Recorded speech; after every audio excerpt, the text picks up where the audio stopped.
ഏവർക്കും അച്ചായൻസ് ഫാമിലി കിച്ചണിലേക്ക് സ്വാഗതം. ഇന്ന് നമ്മൾ ഉണ്ടാക്കാൻ പോകുന്ന ഒരു റെഡ് വെൽവെറ്റ് കേക്കാണ്.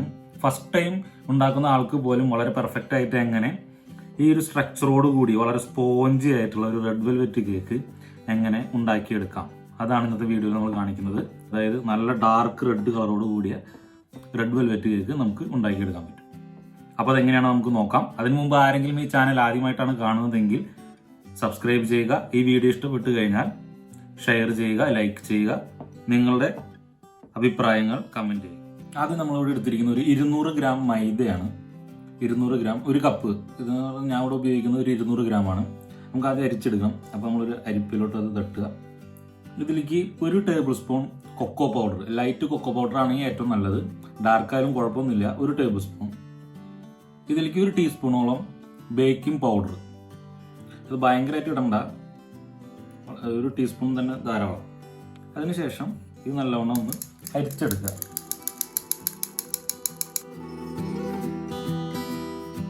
അരിച്ചു കഴിഞ്ഞാൽ ഇതിന് നല്ലോണം ഒന്ന് മിക്സ് ചെയ്യാം. ഒരു വിസ്കോ അല്ലെങ്കിൽ ഒരു കയ്യിലോ ഉപയോഗിച്ച് നല്ലോണം ഒന്ന് മിക്സ് ചെയ്തെടുക്കുക. അങ്ങനെ മിക്സ് ചെയ്ത് കഴിഞ്ഞാൽ മാറ്റി വയ്ക്കുക. ഇത് കഴിഞ്ഞ് നമുക്ക് മുട്ട ബീറ്റ് ചെയ്തെടുക്കണം. ഞാനിവിടെ 2 മുട്ടയാണ് എടുത്തിരിക്കുന്നത്. മുട്ടയുടെ വെള്ളയും മഞ്ഞക്കരും സെപ്പറേറ്റ് ആക്കിയിട്ടുണ്ട്. ബീറ്റ് ചെയ്യാൻ ബീറ്റർ നിർബന്ധമില്ല. ബീറ്റർ ഉള്ളവർക്ക് അത് ഉപയോഗിക്കാം. ഇവിടെ ബീറ്റർ നിർബന്ധമില്ല. അതുകൊണ്ട് നമ്മൾ സാധാരണ വീട്ടിലുള്ള മിക്സി ഉപയോഗിച്ച് തന്നെയാണ് അത് ബീറ്റ് ചെയ്തെടുക്കുന്നത്. അപ്പോൾ ആദ്യം ഈ മുട്ടയുടെ വെള്ള നമ്മൾ മിക്സിയിലിട്ട് കറക്കിയെടുക്കുകയാണ്. അത് വെള്ള നല്ല ഒരു പതഞ്ഞു വരുന്ന ഒരു പരുവത്തിൽ നല്ലോണം മിക്സിയിലിട്ട് അടിച്ചെടുക്കണം. മിക്സിയിലിട്ട് മുട്ടയുടെ വെള്ളം ഒഴിച്ചു കൊടുക്കുക. അതിനുശേഷം ഇത് നല്ലോണം അടിച്ചെടുക്കുക. ഇതിൽ നോക്കിയാൽ കാണാൻ നല്ലോണം പതഞ്ഞു വന്നിട്ടുണ്ട്. ഈ ഒരു പരുവത്തിൽ മുട്ടയുടെ വെള്ളം നല്ലോണം അടിച്ചെടുക്കണം. ഇനി ഇതിലേക്ക് നമ്മൾ പഞ്ചസാര ആഡ് ചെയ്യാണ് ചെയ്യുന്നത്. അപ്പോൾ പഞ്ചസാര ഞാൻ ഇവിടെ എടുത്തിരിക്കുന്നത് ഏതാണ്ട് ഒരു 3/4 കപ്പ് പഞ്ചസാര എടുത്തിട്ടുണ്ട്. പഞ്ചസാര ഒരുമിച്ച് ഇട്ടിട്ട് ഇതിലടിക്കരുത്. ഈ ഒരു പരുവത്തിൽ മുട്ട അടിച്ചു കഴിഞ്ഞാൽ, മുട്ടയുടെ വെള്ളം അടിച്ചു കഴിഞ്ഞാൽ അതിലേക്ക് കുറേശ്ശെ പഞ്ചസാര ആഡ് ചെയ്തിട്ട് കുറേശ്ശെ ആയിട്ട് അടിച്ചെടുക്കണം.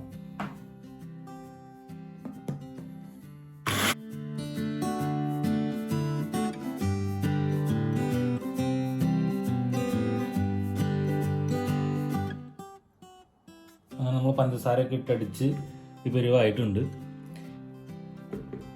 ഇനി ഇതിലേക്ക് നമ്മൾ നേരത്തെ എടുത്ത് മാറ്റി വെച്ച മഞ്ഞക്കരു, മുട്ടയുടെ മഞ്ഞക്കരു ഓരോന്ന് വീതം ഇട്ട് ഇതിൻ്റെ അകത്തോട്ട് ഇട്ട് അടിക്കണം. ഒരുമിച്ചിട്ട് അടിക്കണ്ട, ഓരോന്ന് വീതം ഇതിലിടുക, അടിക്കുക.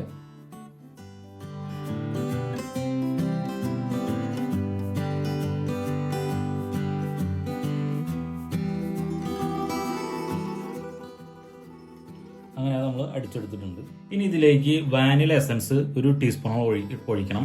ഇതുപോലത്തെ ഒരു കുപ്പിയൊക്കെ ആണെങ്കിൽ ഒരു 4-5 ഡ്രോപ്പ് ഒഴിച്ചാലും മതി, അല്ലെങ്കിൽ ഒരു മാക്സിമം 1 ടീസ്പൂൺ. മുട്ടയുടെ കുത്ത് ഉണ്ടാവാതിരിക്കാൻ വേണ്ടിയിട്ടാണ് ചെയ്യുന്നത്.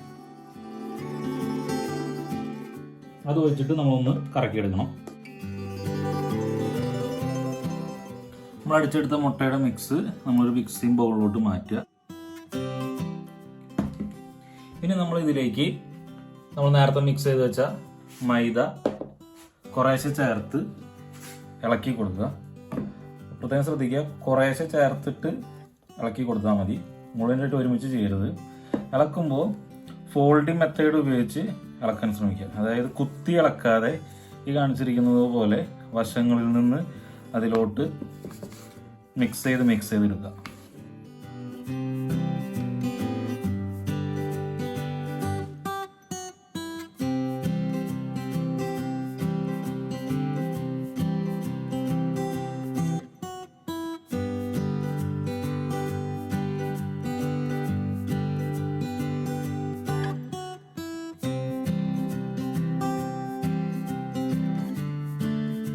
ഇനി നമുക്കിതിലേക്ക് കളർ ചേർക്കണം.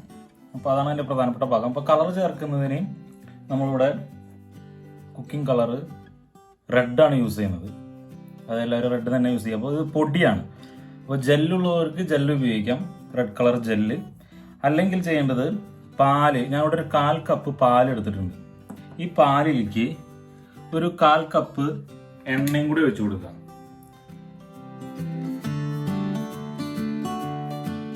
കളർ പൗഡർ ഇട്ട് കൊടുക്കുക. അപ്പോൾ ഒരു കാര്യം ശ്രദ്ധിക്കേണ്ടത്, പൗഡർ നല്ലോണം ഇട്ട് കൊടുക്കണം. ഏതാണ്ട് ഒരു ടീസ്പൂണോളം പൗഡർ ഇട്ട് കൊടുക്കണം. റെഡ് കളർ ഇതിൻ്റെ അളവ് കുറഞ്ഞാൽ റെഡ് പിങ്കായി മാറും നമ്മുടെ കേക്കിന്. അപ്പോൾ ഇതാണ് പ്രധാനപ്പെട്ട ശ്രദ്ധിക്കേണ്ടത്. നല്ല ഡാർക്ക് റെഡ് കളർ കിട്ടണം എന്നുണ്ടെങ്കിൽ 1 ടീസ്പൂണോളം നമ്മളിതിൻ്റെ റെഡ് കളർ ഇട്ട് കൊടുക്കണം. അതിനുശേഷം ഇതിന് നല്ലോണം ഒന്ന് മിക്സ് ചെയ്യാം.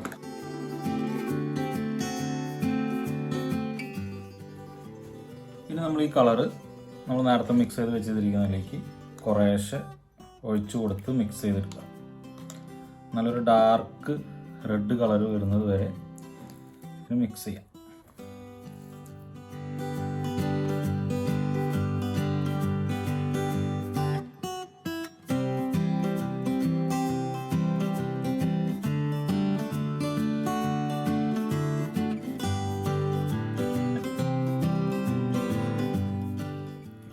അങ്ങനെ നമ്മുടെ ബാറ്റർ നല്ല റെഡ് കളറായിട്ടുണ്ട്. ഇതിൻ്റെ കൺസിസ്റ്റൻസി എന്ന് പറയുന്നത് കണ്ടോ, റിബൺ പോലെ ഇങ്ങനെ വരും. ഇതാകുമ്പോൾ കറക്റ്റ് പാകമായിട്ടുണ്ട് നമ്മുടെ ബാറ്റർ. അങ്ങനെ നമ്മുടെ ബാറ്റർ റെഡിയായി. ഇനി ഇതിലേക്ക് ഒരു ചെറിയൊരു ടിപ്പും കൂടി ഉണ്ട്. ഇതാണ് ഇതിൻ്റെ ഒരു പ്രധാന ഭാഗം. അതായത് നമുക്ക് നല്ല സ്പോഞ്ച് പോലെയുള്ളൊരു ടെക്സ്ചേഴ്സ് കിട്ടണമെങ്കിൽ ഇതിലേക്ക് ചെറിയൊരു ഐറ്റം കൂടി ആഡ് ചെയ്താൽ മതി. അതിനുവേണ്ടി ഉപയോഗിക്കുന്നത് വൈറ്റ് വിനെഗറാണ്. 1 ടേബിൾ സ്പൂൺ വൈറ്റ് വിനെഗർ എടുക്കുക. ഇനി ഇതിലേക്ക് അല്പം സോഡാപ്പൊടി ഇട്ട് കൊടുക്കുക. ഈ വിനാഗിരിയുടെ അകത്തേക്ക് സാധാരണ നമ്മുടെ നാട്ടിലെ വിനാഗിരി ആയാലും മതി, വൈറ്റ് വിനാഗറിലോട്ട് അല്പം സോഡാപ്പൊടി ഇട്ട് കൊടുക്കുക. എന്നിട്ട് അത് ഈ നമ്മൾ മിക്സിലോട്ട് ഒഴിച്ചിട്ട് ഒന്ന് മിക്സ് ചെയ്ത് കൊടുക്കുക. ഇതിനൊരു പ്രധാനപ്പെട്ട ഒരു സംഭവം ശ്രദ്ധിക്കാനുള്ളത്, ഈ വിനാഗിരി ഒഴിച്ച് മിക്സ് ചെയ്ത് കഴിഞ്ഞാൽ ഇത് അധികം നേരം പിന്നെ പുറത്തെടുത്ത് വയ്ക്കരുത്. എത്രയും പെട്ടെന്ന് നമ്മൾ അടുപ്പത്ത് വയ്ക്കണം. ഓവനിലാണെങ്കിൽ ഓവനിൽ, അല്ലെങ്കിൽ അടുപ്പത്ത് വേറെ പാത്രത്തിലാണ് വയ്ക്കുന്നതെങ്കിൽ പാത്രത്തിൽ. അപ്പോൾ അധികം നേരം പുറത്ത് വയ്ക്കരുത്. ഈ മിക്സ് ചെയ്തതിന് ശേഷം എത്രയും പെട്ടെന്ന് അടുപ്പത്ത് വയ്ക്കണം. പാത്രം എടുക്കുക. പാത്രത്തിൽ ബട്ടർ പേപ്പർ ഓൾറെഡി സെറ്റ് ചെയ്ത് വെച്ചിട്ടുണ്ട്. താഴെയും സൈഡിലായിട്ട് ഇതിലേക്ക് നമ്മുടെ മിക്സ് ഒഴിച്ചു കൊടുക്കുക.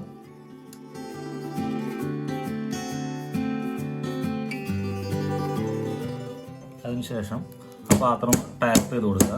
ഏതെങ്കിലും എയർ ബബിൾസ് വല്ലതും ഉണ്ടെങ്കിൽ പോകാൻ വേണ്ടി ജസ്റ്റ് ഒന്ന് ടാപ്പ് ചെയ്യാം. അങ്ങനെ നമ്മുടെ മിക്സ് റെഡിയായി, ബാറ്റർ റെഡിയായി. അങ്ങനെ ഒരു പാത്രം ഒരു 10 മിനിറ്റ് നേരം പ്രീ ഹീറ്റ് ചെയ്തൊരു പാത്രമാണ്. നമ്മൾ ഓവനല്ല യൂസ് ചെയ്യുന്നത്. അതുകൊണ്ട് സാധാ അടച്ചു വെക്കാൻ പറ്റാവുന്ന ഒരു പാത്രം എടുക്കുക. അതിലേക്ക് ഒരു സ്റ്റാൻഡ് വെച്ചിട്ട് ഒരു 10 മിനിറ്റ് നേരം പ്രീ ഹീറ്റ് ചെയ്യുക. അതിലേക്ക് നമ്മൾ നേരത്തെ തയ്യാറാക്കിയ ബാറ്റർ വെച്ച പാത്രം വെച്ചു കൊടുക്കുക. എന്നിട്ട് ഇത് അടച്ചു വെച്ച് ഏതാണ്ട് ഒരു 35-40 മിനിറ്റ് നേരം ലോ ഫ്ലെയിമിൽ ഒരു 35-40 മിനിറ്റ് നേരം കുക്ക് ചെയ്തെടുക്കുക, വേവിച്ചെടുക്കുക. നമ്മൾ ഏതാണ്ട് ഒരു 35-40 മിനിറ്റ് ആയിട്ടുണ്ട്. നോക്കി കഴിഞ്ഞാൽ നമ്മൾ ഇത് വെന്തോന്ന് നോക്കുന്നത് ഒരു ടൂത്ത് പിക്കോ അല്ലെങ്കിൽ എന്തെങ്കിലും ചെറിയൊരു പപ്പടം കുത്തുന്ന കോലോറ്റോ ഉപയോഗിച്ചിട്ട് ഇതുപോലെ കുത്തി നോക്കുക. കുത്തിയിട്ട് നമ്മൾ എടുക്കുന്ന സമയത്ത് ഇത് ആയിട്ടില്ലെങ്കിൽ, പറ്റി പിടിച്ചിട്ടില്ലെങ്കിൽ ആയിട്ട് നമ്മുടെ കേക്ക് ഓൾറെഡി ആയിട്ടുണ്ട്. അങ്ങനെ ഓഫ് ചെയ്യുക, തണുക്കാൻ വേണ്ടി വെയിറ്റ് ചെയ്യുക.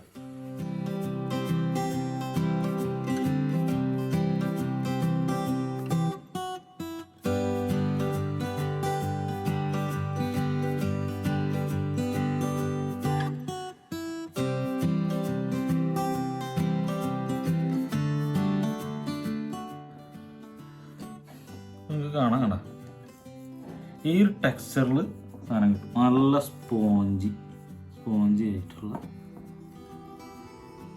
Perfect red velvet cake. ഇതിൻ്റെ പ്രത്യേകത കണ്ട, അതിൻ്റെ ടെക്സ്ചേഴ്സ് കണ്ടു. ഈ ഒരു പെർഫെക്റ്റ് ടെക്സ്ചറിൽ